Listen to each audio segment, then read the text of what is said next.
Welcome to the Heal Yourself podcast, where we dive deep into all things healing. I'm Denise, a speech language pathologist and a self-love coach for adults and teens. And I'm Kira, a traditional naturopath and functional nutritionist, and we're here to guide you through the transformative process of healing your body, mind, and soul.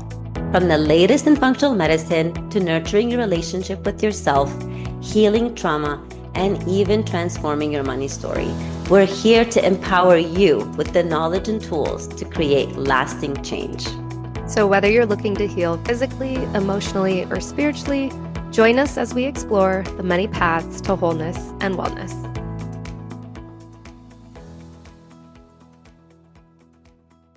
Hello, everyone. Welcome back to another episode of Heal Yourself podcast.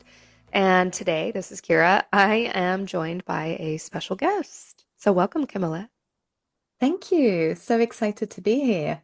Yeah, so let me introduce you to our listeners. So Kamilla Norrman is an NLP Master Coach and a positive intelligence advocate with a passion for empowering midlife professionals who feel stuck, lost, or disconnected. Through her unique coaching approach, she helps her clients embrace bold mindset shifts, heal emotionally, and build stronger, more connected relationships. We all need this. Yes. So I always love to start with our guests, but how did you get to this place? How did you get to where you are today? So, as many people, it starts with your own journey, your own personal journey, I think. And it was a journey of discovery in many ways where I kind of hit, let's say I hit 40, which is a while ago now. And I started to really think about what I want from the rest of my life. And I found that there was something not entirely right. I was increasingly feeling unsatisfied and I couldn't quite put my finger on it. And I mean, I had a great life. So I had been traveling with my partner at the time.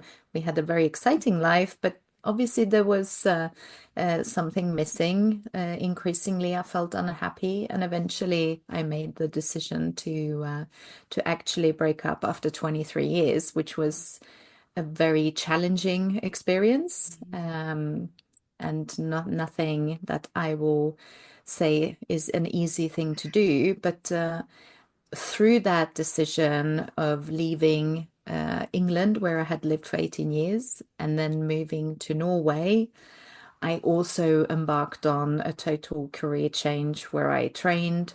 I focused on my own personal development and really trying to understand myself on a deeper level and understand also just that kind of our behavior, how we impact each other, and what it all means and what possibilities and opportunities are out there. So I focused very much on myself in order to get to somewhere new. And out of that came this vision of setting up my own coaching business and focusing on what I love doing, which is this passion for travel and adventure, and bring that into my coaching.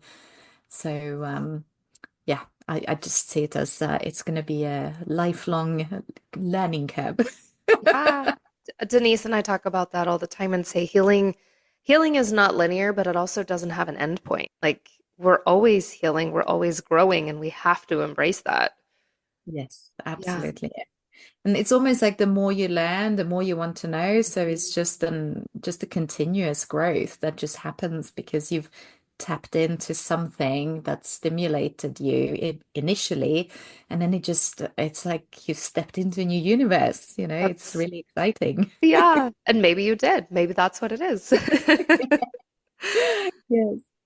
You talk about something called positive intelligence. What is that?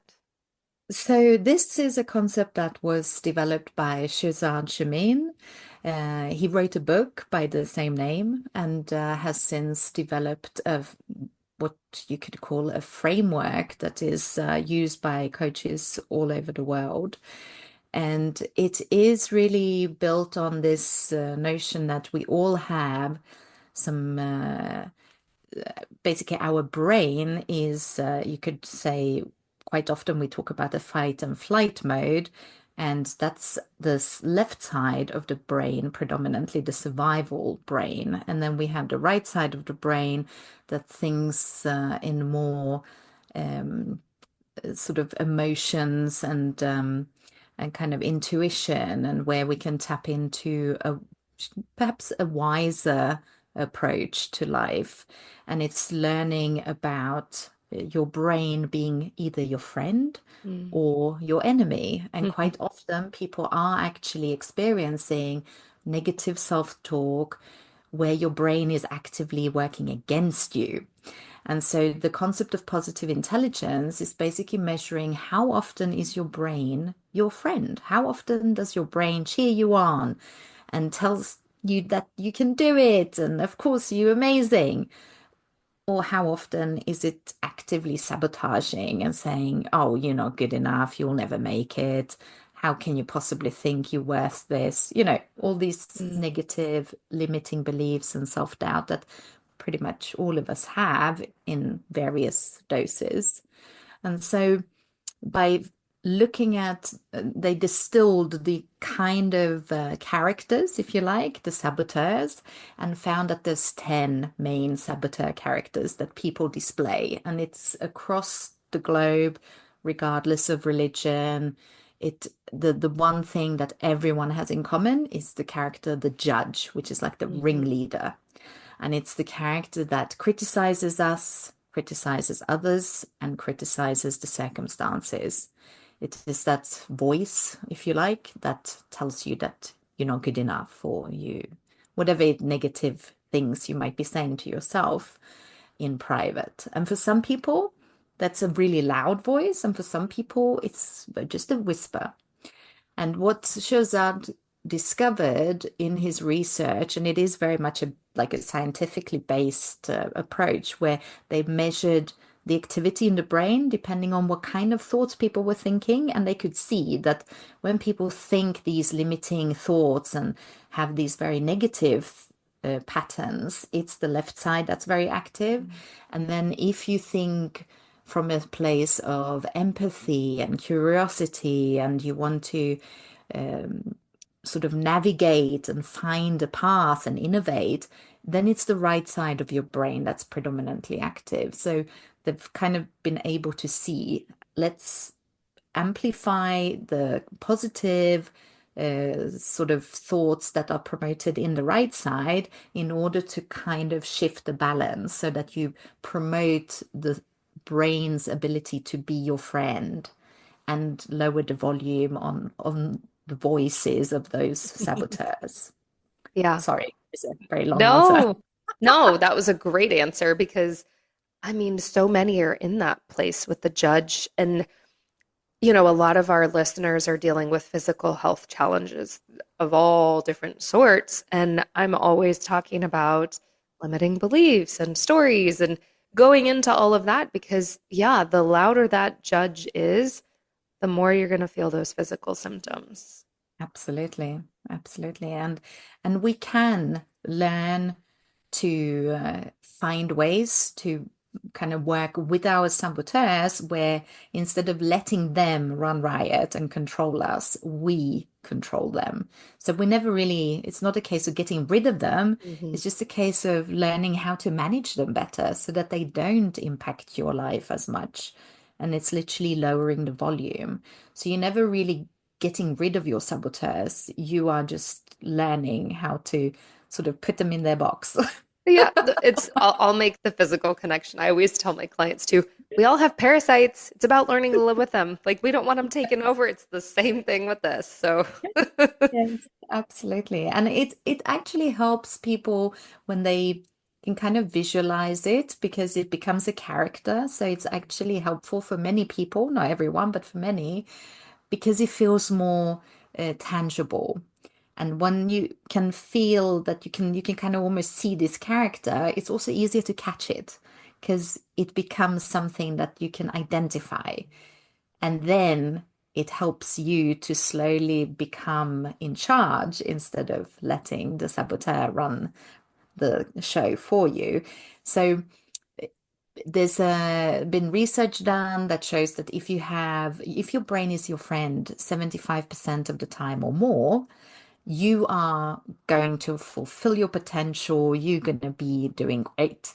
When you have lesser than 75% of the time, when your brain is sort of not on your side, the risk is that no matter how talented you are, no matter how hard you work, and everything you could be doing right, if your brain isn't your friend enough, the 75% is kind of the pivot, then the likelihood of you succeeding is just elusive. It eludes you. And so I think this is where I find it so powerful that people can improve that score by practicing and therefore also increase their chances of succeeding and fulfilling their full potential, whatever it might be. Yeah, it is a practice. I'm curious too for listeners who are like, okay, well, I don't know. Am I 50-50? Am I 40? How do they start to determine if these saboteurs are taking over their life? So I guess you probably know whether you have a lot of this negative self-talk going on. I'm sure most people will be aware of, are they the person that always kind of questions whether they're going to be able to do something, whether they are good enough, or are they usually quite confident that they're going to manage whatever is the task ahead?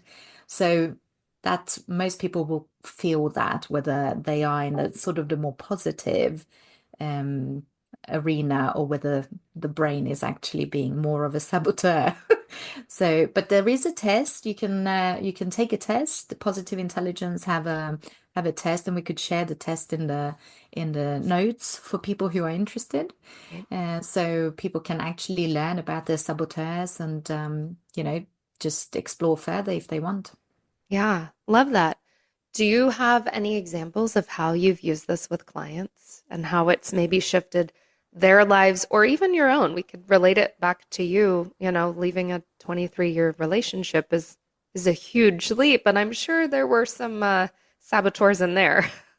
Absolutely. Oh, yes. And it's interesting how when I realize and I learned about my saboteurs after already left. So, but making the connection and seeing my behavior and how definitely part of the breakdown in the relationship, well, I could understand what was happening. And I have a very strong controller, which is one of my main saboteurs. So I tried to control, or tried. I have learned to let go and stop trying to control people and circumstances. And instead, it's like learning to surf. You can't control the wave, you can learn how to surf it. So that's a bit how you approach the controller as well. And I think it's one of those things that many of my clients, they find that it's fascinating how accurate it is. They all respond in this like, oh, I, I mean, I had a hunch, but it's so accurate. I can't believe it. And so I think that's what's fascinating, how people actually can see immediately where where the behaviors fits, and it's so obvious. So I do like the clarity that it brings.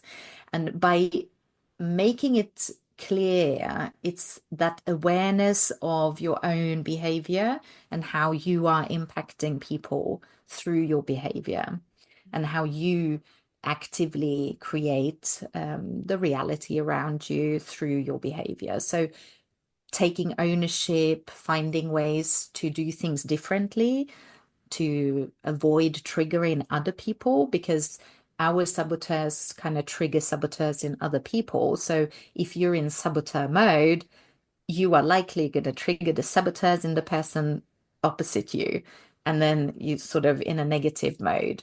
Whereas if you approach somebody with empathy and without any judgment, you are more likely going to stimulate their what is referred to as the sage brain, so the right side of the brain, and you are much more likely going to have a positive experience. So it's like a stimulating, it's an upward spiral.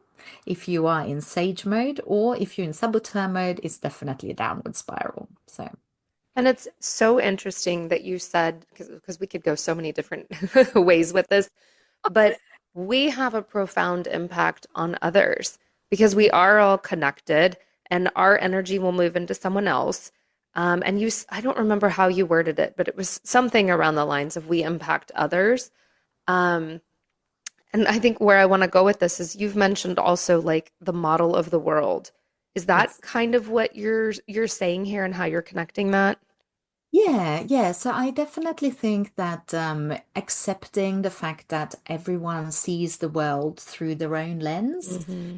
just kind of makes sort of that reality is very subjective.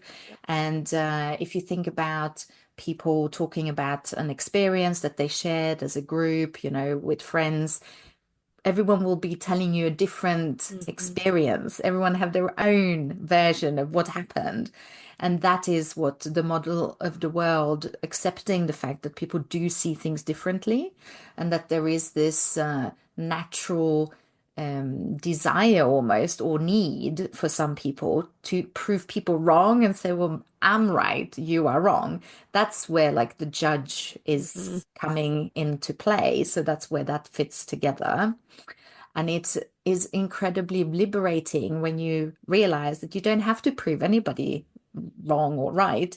You just accept that people do have different views of what they perceive as reality and how they perceive what's happening.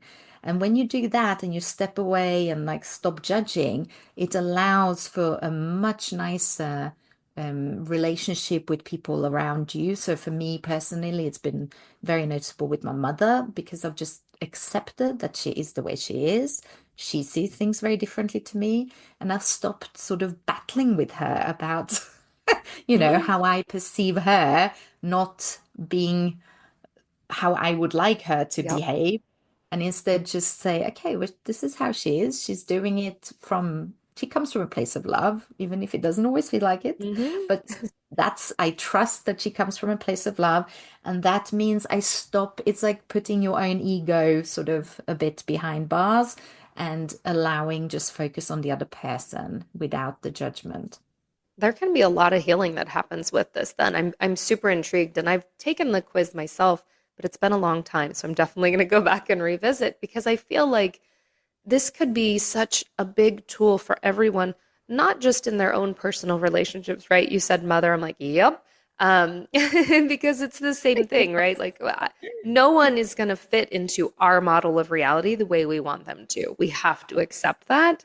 But looking at our society, I don't know how things over there are, but they're not so great here in the States, and they haven't been for a while. But it's because there's so many sides, or I should say, two sides essentially, Yeah. and they're Very constant. polarizing. Yes, and battling constantly. And it's like if we could learn to embrace this and silence or bring down the volume on some of those saboteurs, I think that as a nation we could have some healing.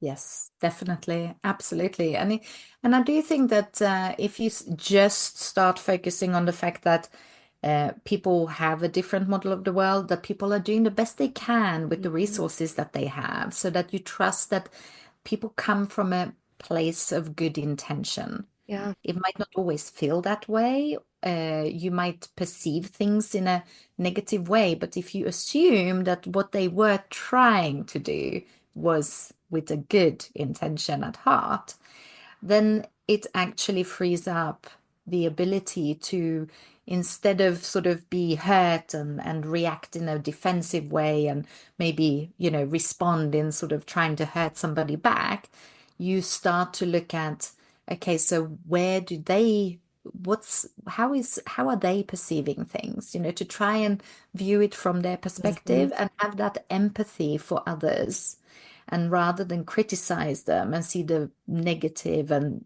believe ill things, believe good, like shift your perspective, and actually you will then create space for something much more positive.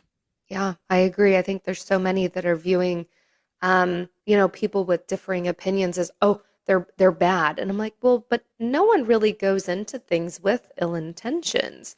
they see something over here and think, well, this is what's best for everyone. You just see things a different way. I really, truly don't think that many people out there have ill intentions. I think it's a very small amount. Absolutely. And I think my travels have definitely taught me that there's so much more that unites us across the world as human beings than what divides us. Yeah. It, at its core, humans are generally kind. They will try to do what they can to help you. And yes, of course, there are people who are can be out there to harm someone else, but that's such a minority. Mhm. When you travel and you come across people all over the world and you learn that, okay, oh, maybe I should be, I should be careful or whatever it is, you might be protecting yourself by being a bit suspicious. What I found is that every time, if I am a bit cautious about somebody, they will surprise me in a positive way. I think I have, out of all my travels, and I mean, I've been traveling for over, no, 25 years, and I've done a lot of backpacking and like on a shoestring, and I've been to all sorts of places. It's that this I think I have two experiences that are negative out of all of the thousands of Mhm. hours I've been on the road and met people. And that also, I believe, is if you expect good, you get good back. Yeah. It's your energy is reflected back at you. So if you walk around suspecting people to be out there to harm you, you're much more likely to attract that sort of negative energy back. So 100%. it's that sort of whatever you bring to the party is really what comes back. Yeah. So I'm going to totally shift gears. What has been your favorite place to travel to? Because I'm a traveler too. So, Oh, so, I mean, it's so difficult, right? Because there's so many beautiful places mhm. around the world, but I love Nepal. I think Mm. Nepal is one of my favorite countries, and there is just something very special about the Himalayas. There is some sort of, I've always found it like it's like my soul gets to rest when Mm. I'm there. It's incredibly peaceful, despite the fact that it's, noisy and to some degree it's very dirty and dusty and, it's chaotic. But once you get out of, the sort of off the road and you're out hiking and you might be camping or staying in tea houses or, villages, it's just there's Mm. something profoundly peaceful. It's very, very nice. Lovely. Have not Yeah. been there, but maybe I can someday. I can thoroughly recommend. I've been there 4 times. The first time was Wow. 2003, and sadly, I haven't been back now since 2017. So I feel like I definitely need to make another visit. It's Yeah. been way too long. Yeah. Lovely. Well, is there anything else you want to share before we wrap up today? I guess I would invite listeners to really take a moment and think about themselves and how much power they have to impact life around them, their own life, but also the lives of all the other people they come into contact with, and how much more we are an active creator of our own reality. I truly believe that when you start to realize that, you become empowered and you Mhm. see much more of the opportunities around you, which I think is leads to inspiring, ideas and thoughts about what's possible for you. Yeah, I agree with you. Absolutely. Well, it's been so nice talking to you. I think I need to start my own podcast and then I'll interview you There you so I go. get to know more about you. Well, thank you so much. This was such a good conversation. If someone is interested in learning more about you, your services, what's the best place to find you? So, I'm Kamilla Norrman is my Facebook profile, also on Instagram. I do have Curious Mindset Coaching, also both on Instagram and Facebook. But Kamilla Norrman, if you search on that, you will find me. Thankfully, my name is spelt in a way that there's not many. I think I am the only one who spells it Nice. the way I do. So Love it. Google my name and you'll find me. Yeah, perfect. Well, and as always, guys, this is all going to be in the show notes. Um, yeah. Thank you so much for inviting me. It was a real pleasure, and I hope it's been of some value to the listeners. Yeah, absolutely. Well, thank you. And guys, we would love your feedback. We would love reviews. Leave us a message on Instagram, and we'll see you on the next episode.